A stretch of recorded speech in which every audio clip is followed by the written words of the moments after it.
¿Hasta dónde puede llegar la crueldad humana? ¿Y qué sucede cuando esa crueldad nace en la mente de adolescentes que apenas comienzan a vivir? Hay historias que nos marcan, no por su violencia explícita, sino por las preguntas incómodas que nos obligan a hacernos sobre la naturaleza humana. La historia de Sanda Sarer es una de ellas.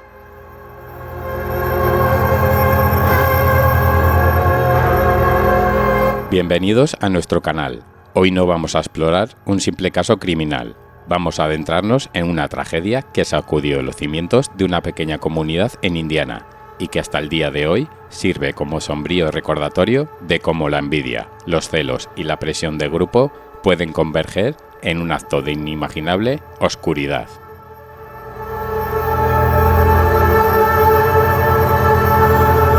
Este es un relato sobre la vida de una niña de 12 años, llena de sueños, y sobre cómo esa vida fue arrebatada por otras 4 adolescentes. Lo contaremos con el máximo respeto, centrando nuestro análisis en el porqué y en las lecciones que como sociedad debemos aprender. Esta es la historia de Sanda Sarer.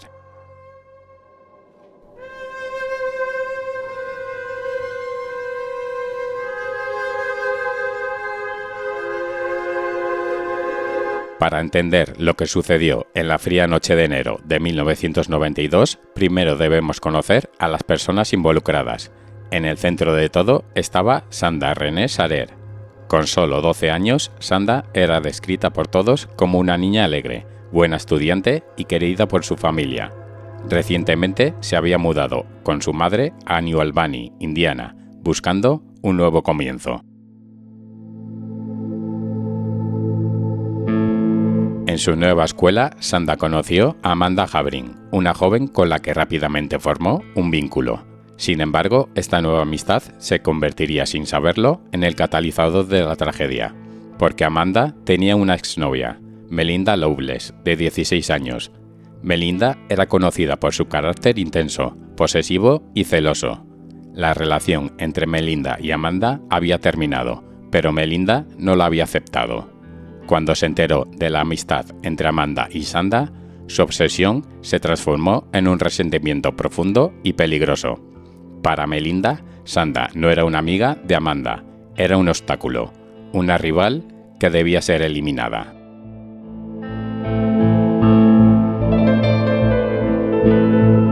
Pronto, Melinda comenzó a hablar con sus amigas sobre darle un susto a Sanda, enseñarle una lección. Es aquí donde los dos adolescentes entran en escena, Laurie Tackett, de 17 años, y Hope Rippey, de 15.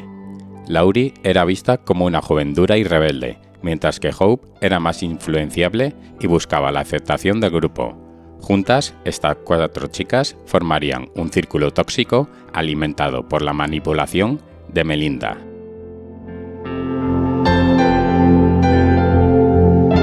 La noche del sábado 10 de enero de 1992, el plan de Melinda se puso en marcha.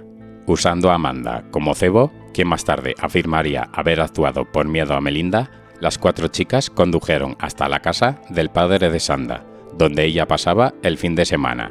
Con la excusa de llevarla a ver a Amanda, convencieron a Sanda para que subiera al coche. Sanda, confiada, accedió sin saber que acababa de sellar su destino. Lo que ocurrió durante las siguientes 7 horas desafía toda comprensión. No vamos a detallar los actos específicos por respeto a la memoria de Sanda y a su familia, pero es fundamental entender la dinámica de lo que sucedió. Sanda fue llevada a un lugar remoto, una vieja cabaña abandonada, conocida como el Castillo de Brujas. Allí, lo que comenzó como una intimidación verbal escaló rápidamente a un calvario de horas. Fue un descenso a la oscuridad, en el que la responsabilidad individual se diluyó en la brutalidad del grupo. Cada acto superaba en crueldad al anterior, en una espiral de violencia alimentada por el liderazgo de Melinda y la participación, ya fuera por miedo o por complicidad, de los demás. Expertos en psicología criminal señalan que en situaciones como esta se produce un fenómeno conocido como desindividuación.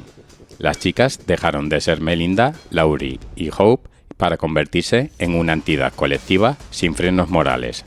Sanda dejó de ser una niña para convertirse en un objeto sobre el que proyectaron su furia y frustración. Tras horas de un sufrimiento inimaginable, las agresoras tomaron una decisión final y atroz. Condujeron hasta un camino rural desolado en Madison, Indiana. Allí, en un último acto de inhumanidad y con la intención de borrar toda la evidencia, le arrebataron la vida a Sanda de la forma más cruel posible, utilizando fuego.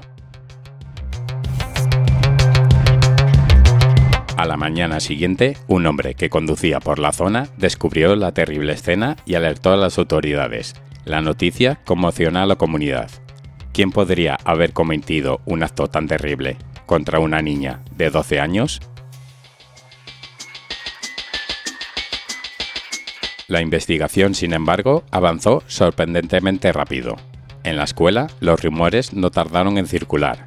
Los nombres de Melinda, Laurie y Hope comenzaron a sonar en los pasillos. Los investigadores, siguiendo estas pistas, interrogaron a las adolescentes.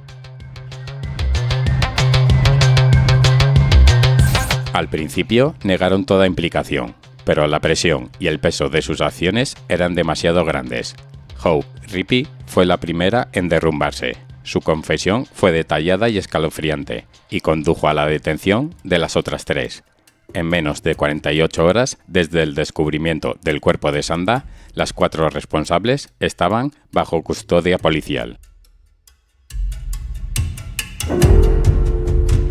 El juicio que siguió fue uno de los mediáticos del estado de Indiana. La sociedad se enfrentaba a una pregunta terrible. ¿Debían estas adolescentes ser juzgadas como adultos por la gravedad de sus actos? La respuesta de la fiscalía fue un rotundo sí. Melinda Loveless, la instigadora, fue sentenciada a 60 años de prisión. Laurie Tackett, quien participó activamente en los actos más graves, recibió la misma condena. Hope Rippey, por su cooperación con las autoridades, recibió una sentencia de 50 años que más tarde fue reducida. Tony Lawrence, quien permaneció en el coche durante gran parte del suceso pero no intervino, fue sentenciada a 20 años.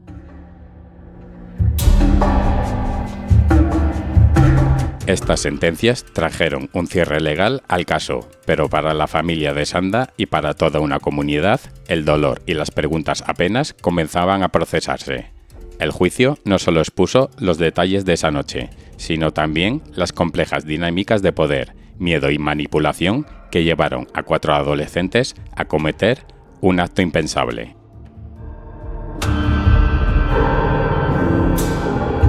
Un crimen de esta magnitud no desaparece con las sentencias, deja cicatrices imborrables en las familias y en la conciencia colectiva. La historia de Sanda Sarer se convirtió en un caso de estudio en criminología y psicología, un ejemplo extremo de acoso, celos patológicos y violencia juvenil.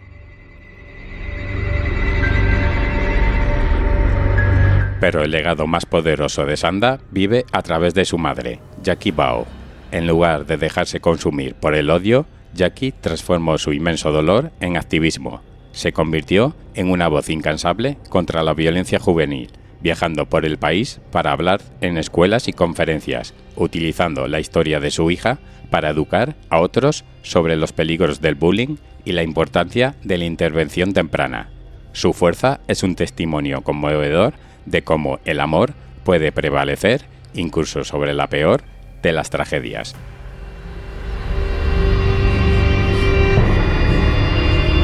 ¿Y qué fue de las responsables? Con el paso de las décadas, la justicia siguió su curso.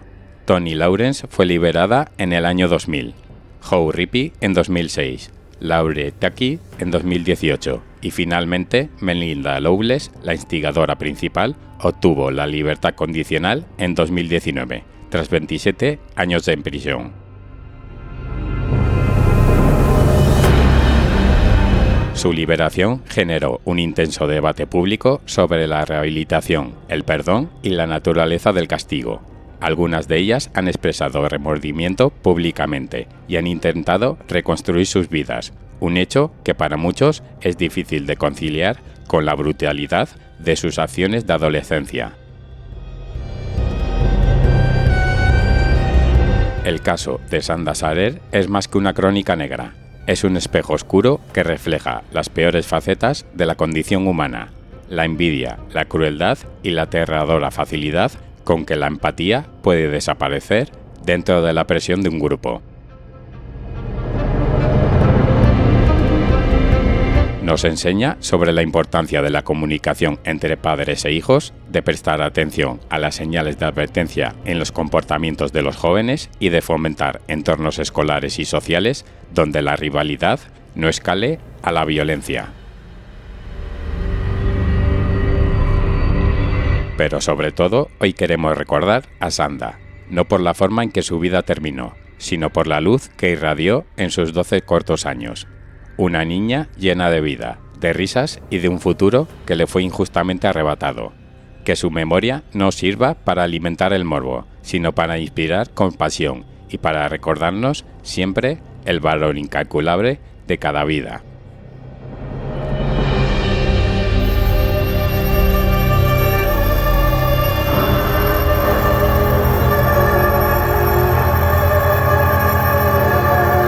Gracias por acompañarnos en este análisis respetuoso. Si este tipo de contenido que busca entender las complejidades de historia como esta te interesa, te invitamos a suscribirte al Ejército de los Tristes TV, a activar la campanita de notificaciones y a compartir tus reflexiones en los comentarios. También tenemos un podcast en iVoox por si os habéis quedado con ganas de más historias. Tenéis un enlace en la descripción de este vídeo. Nos vemos en el siguiente. ¡Chao!